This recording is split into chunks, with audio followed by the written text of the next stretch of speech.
Okay, so we're going to start talking about the bindings and some of the things that go on with the bindings, and it'll play into this. You guys are probably wondering where Ted's at. Unfortunately, Ted is under house arrest, although he did it, of his own free will.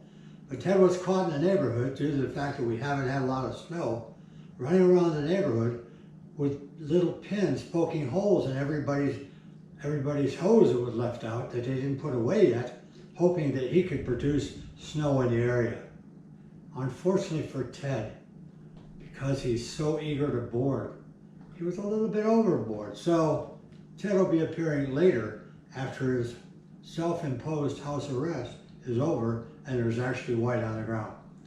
Anyhow, so the interesting part here is we're going to show you that binding setups are not just boom, put it down and there you go. They're actually involved whether you want to use the length of the board as a consideration because of your stance width, or whether or not you have a big foot and you need to center across the board. Binding insert plate, you'll notice that there are 4 holes in it. These holes can run the length of the board should I want to adjust for my stance width, which would be from point center to point center reference. That actually would measure out, just as the tape measure here is, to 21 inches, 22 inches. If I put this binding down, centered, over the reference right there, I would be at 22 inches. If I slide this plate back when screwing the binding down to here, which would also put it in these 2 holes back here, I will have reduced the stance width to 21.5. And this ½ inch could make a difference to a rider with long legs or short legs who might need it at 21.5. Tail, I'll now take it to across the board. So across the board, I can set this down on the reference point. I can use the center holes, which you can probably see there, in the 3-hole detent area, and that would center it up. This probably worked pretty well if I have a size 10.5 boot or under. But since I have a size 12 boot, I need to kind of bring my heel cup in a little bit, and to do that I'll slide over 1 more, which will push the binding that way, toe out a little bit more, and less heel over the edge. So we have all of these fine adjustments, and I could also pull the toe if it's too long a boot sticking out over this edge of the board. I can pull the binding back to help center the boot along the midline of the board. Critical setup procedures. Here's an example of the boot showing, even though it's not in the binding, but for placement you can see that the toe is extended way too far across the board. This can happen if you just center up your binding and do not make the minute adjustments for the width in there, or if you're missing a heel cup, which can expand and also reduce across the board. So look for this when you set up. The most frequent things we find in bindings that causes trouble are parents who put children on a board and want years of growth.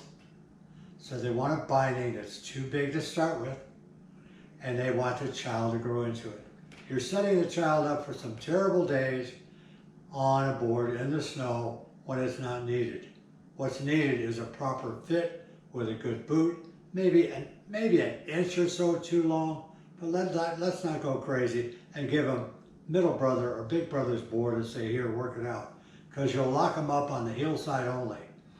The other part of the binding situation is we know we can adjust the plates.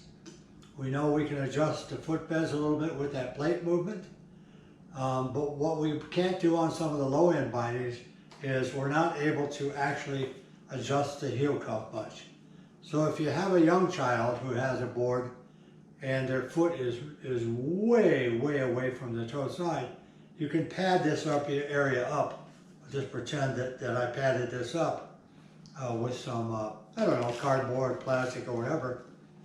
You could see that I'm pushing the boot forward. This obviously is way too big, but the idea is that you put something on the high back to push the boot forward to equalize toe and heel across the board. That's a simple fix there. Quite often another thing that happens is females in general will borrow a board from their boyfriend. The boyfriend is a left foot forward rider. The girl wants to be a right foot forward rider. So she shows up, she's made no adjustments of the straps, she hasn't looked at the position of the feet, and the next thing you know, she's standing there ready to roll with the short end of the board as her lead. It works, but it's going to make it difficult because the long end is trailing behind, dragging, so her movement into the turn will be a little bit inhibited and a little difficult. So we want to make sure that we have everything set up properly. Again, if you buy a binding on the low end, you are not going to get all the heel adjustments. You're not going to get sometimes as much of a high back adjustment. You're not going to get the heel cup to slide. There are also many bindings that are mono bindings, and that means that everything is pretty much set where it is. So realize this, in the binding world, snowboard, they make small, medium, large, and extra large. What does that mean? It's not like a shoe store. It doesn't mean that this company's small, medium, large, and this company's small, medium, large, extra large are all the same measurement. It means nothing. So if you're going to buy a set of bindings, it'll be to your benefit. You take your boot into the store, see if you can strap it down on the model, how it fits, how it adjusts before you walk out of the store. I see people buying boards and buying bindings. I don't know if the boots, whatever they are even going to fit in there. You have bindings that have the pattern that follows the instep of the foot. You have bindings that run straight out, that have no change for the foot. You have bindings that, like my Atlas bindings, are very square in the front, across like this, as opposed to rounded, which fits inside the board line better. So let me just say this. If you have a small foot, and a small foot for a man be 10.5 and below, most bindings will fit on your board crosswise on a standard board.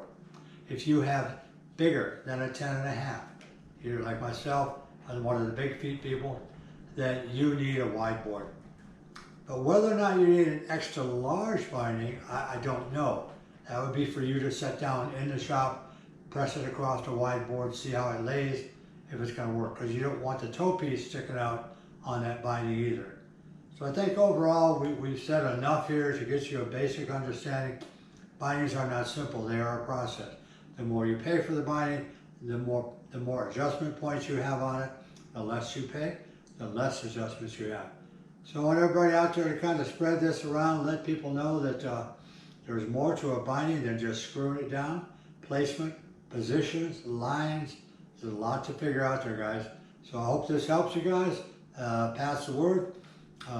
Hit the subscribe button, the like button, comment button, and come on back. We've got a lot of information to put out this year, and I think you're going to find if you really pay attention, our details are a little bit more accurate and a little bit more helpful. So we're out.